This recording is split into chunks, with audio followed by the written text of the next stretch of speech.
Muy bien, continuando con la exposición en referencia ya al derecho penal terapéutico, vamos a tratar de precisar de qué se trata esta cuestión.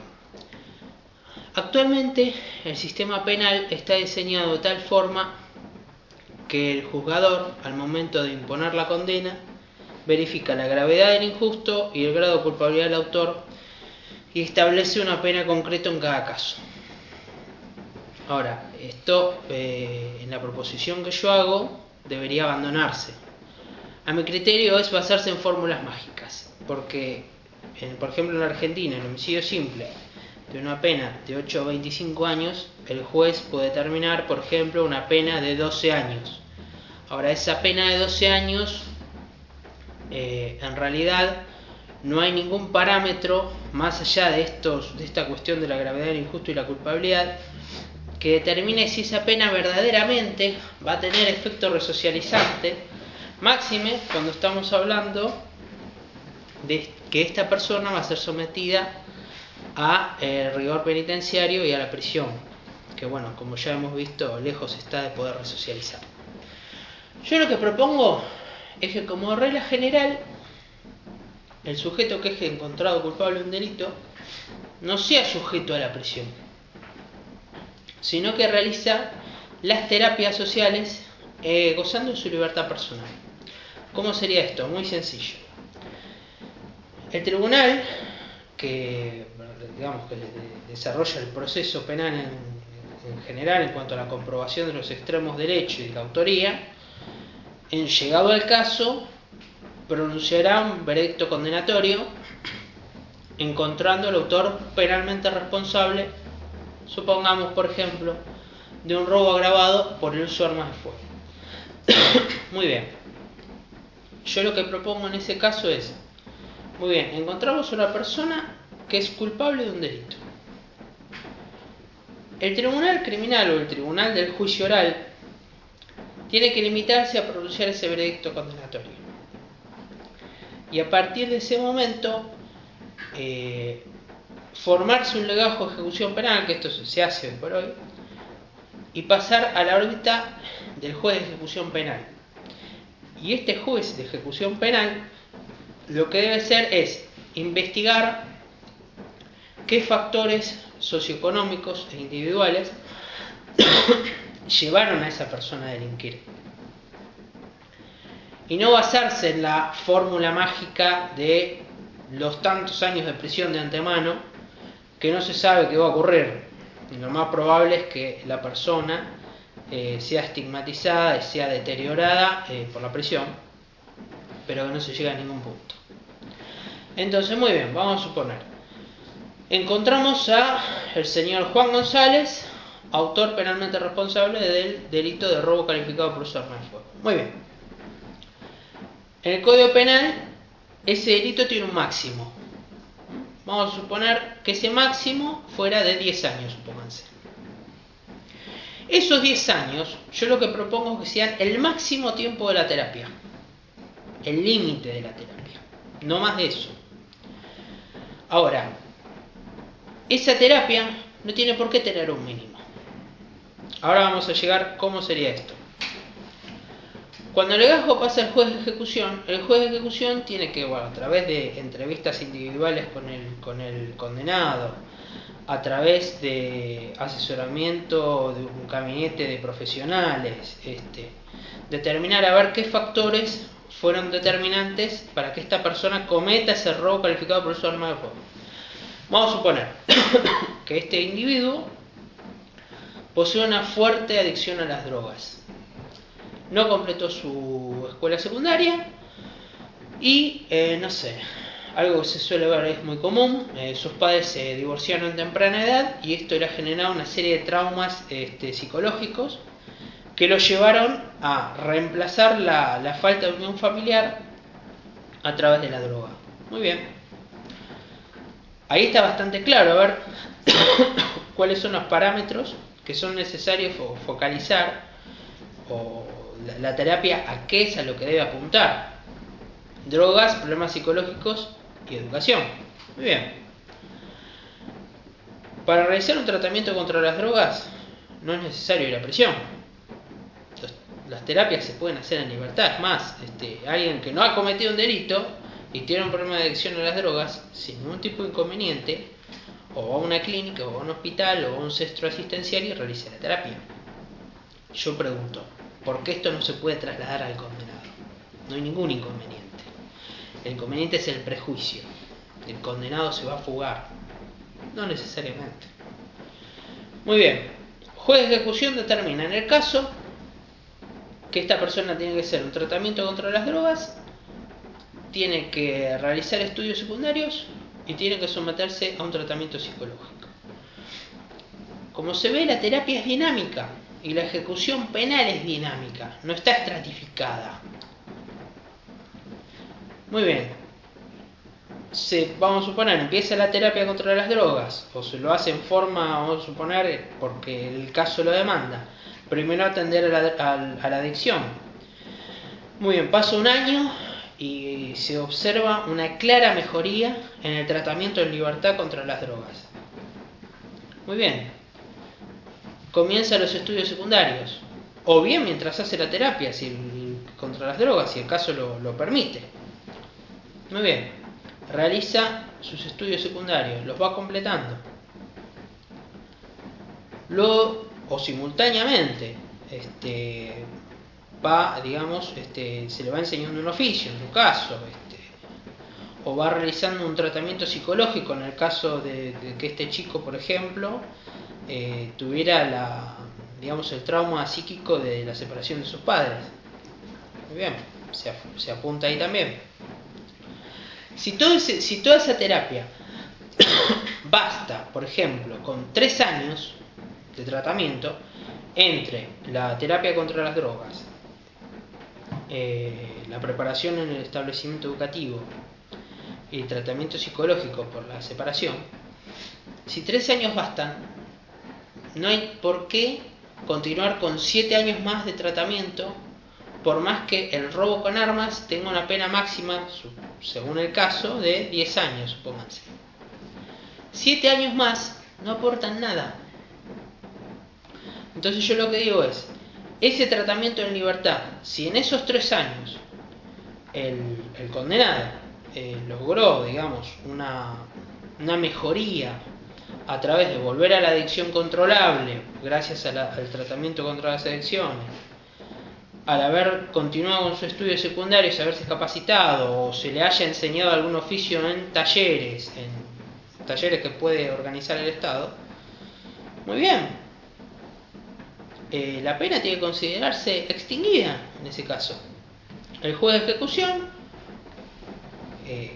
primero obviamente ha determinado, conforme al caso puntual, cuáles han sido las carencias y los factores socioeconómicos individuales que lo llevaron al delito, ha ordenado una ejecución penal personalizada con respecto a esos factores y ha atacado específicamente a esos factores, no con fórmulas mágicas, sino atacando específicamente esos factores. Y si el juez de ejecución, que tiene que realizar un control cotidiano sobre esa ejecución penal, a través de los informes que le tienen que ir remitiendo los especialistas que están a cargo de la terapia, una vez que el juez observa que se han logrado los parámetros que se han establecido en un principio para realizar la terapia, se tiene que dar por extinguida la pena. ¿Cuáles serían los puntos más importantes? No hay, en la concepción que yo tengo del derecho penal terapéutico como propuesta del eje ferenda de reforma del sistema penal, no hay una fórmula estandarizada de cómo debe ser la terapia. No. Fórmulas mágicas, insisto con lo mismo, no. Cada persona es única e irrepetible. Cada persona es distinta. No hay 2 seres humanos iguales en el mundo. Esto tiene que quedar claro. Cada persona tiene una historia personal.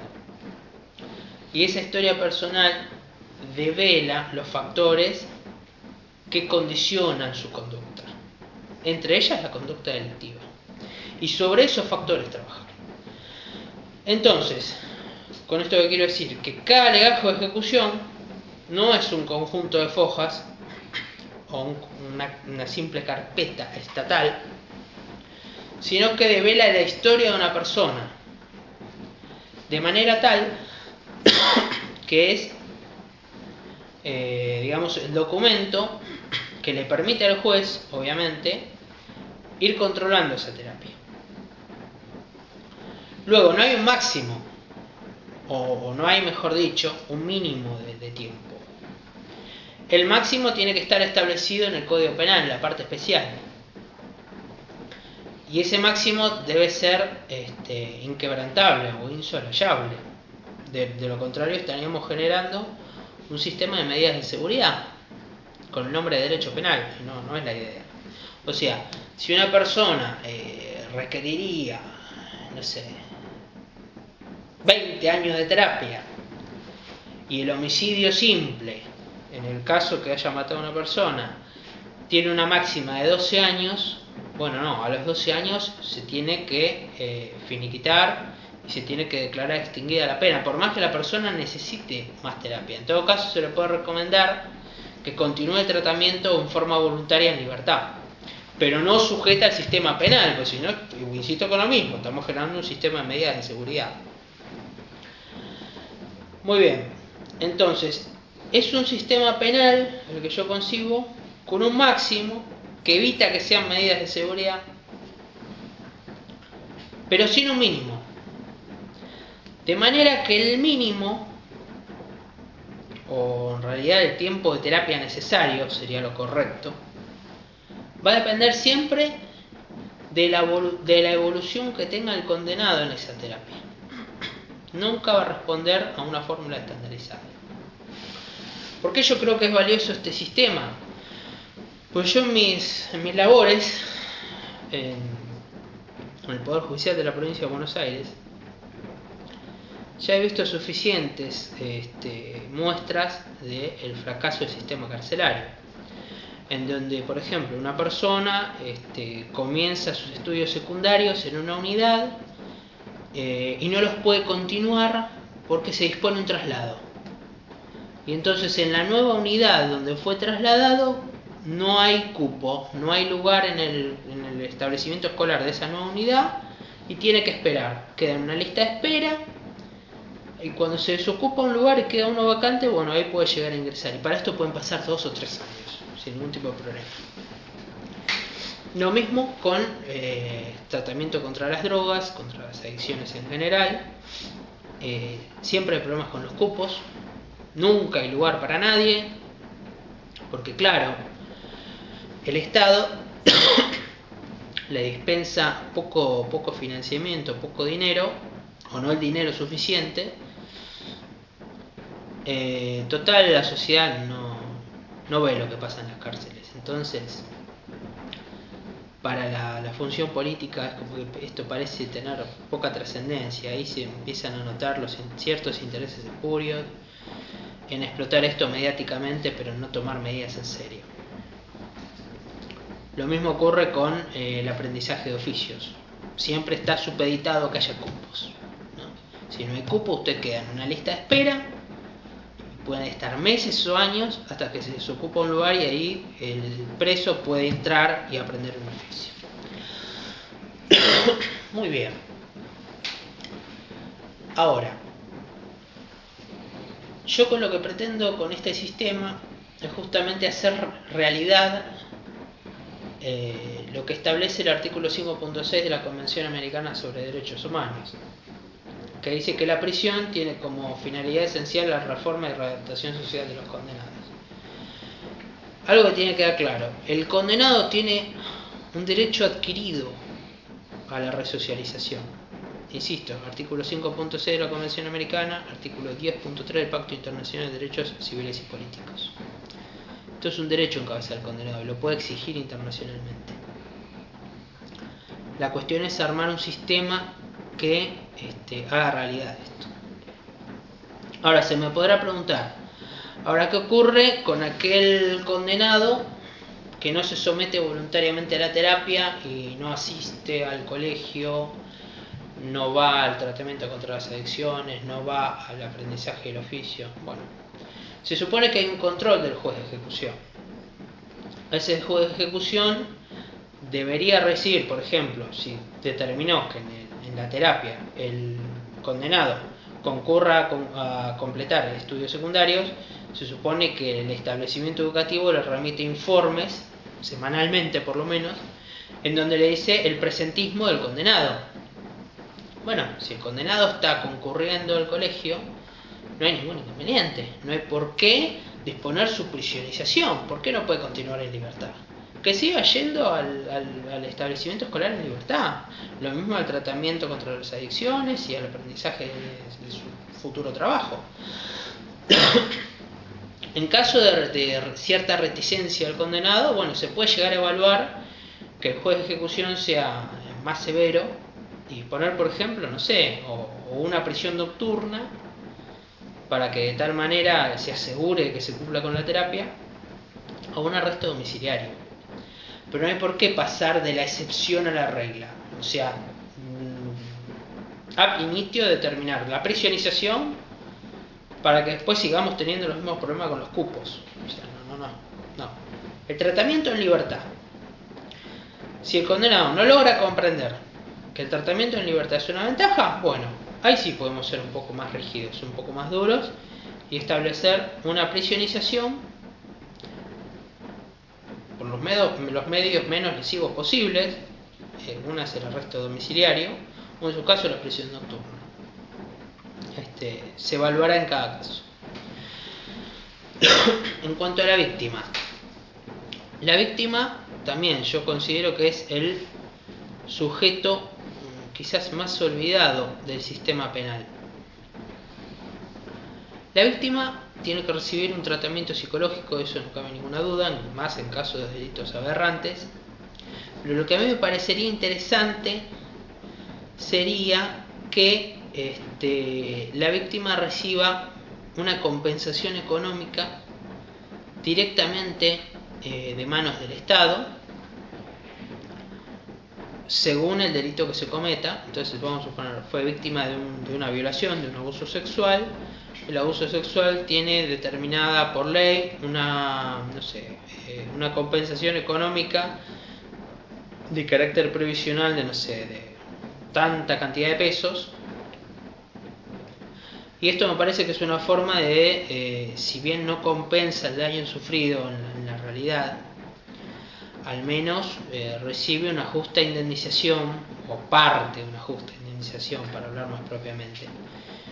Y luego, yo lo que propongo es que ese monto, abonado a la víctima, el Estado lo recupere del trabajo del condenado, para lo cual, obviamente, la terapia se supone que sirve para insertarlo en el mercado de trabajo.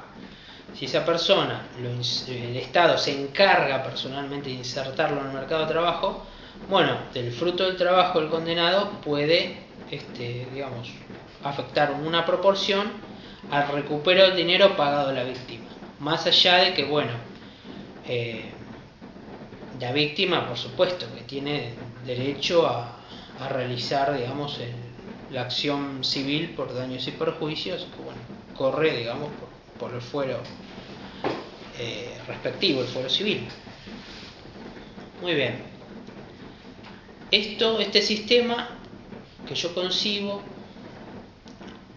lo que hace es generar una cierta triangulación en donde se lo prepara el condenado en libertad, se abandona esa enorme contradicción de preparar para la vida libre encerrando a la persona, se le paga una indemnización a la víctima, aunque sea mínima, y esa indemnización se recupera directamente del condenado. Muy bien, con esto hemos finalizado esta parte del derecho penal terapéutico, sin perjuicio de lo cual vamos a analizar acto seguido, mínimamente aunque sea, delitos de lesa humanidad, crimen organizado, y vamos a pasar a las conclusiones.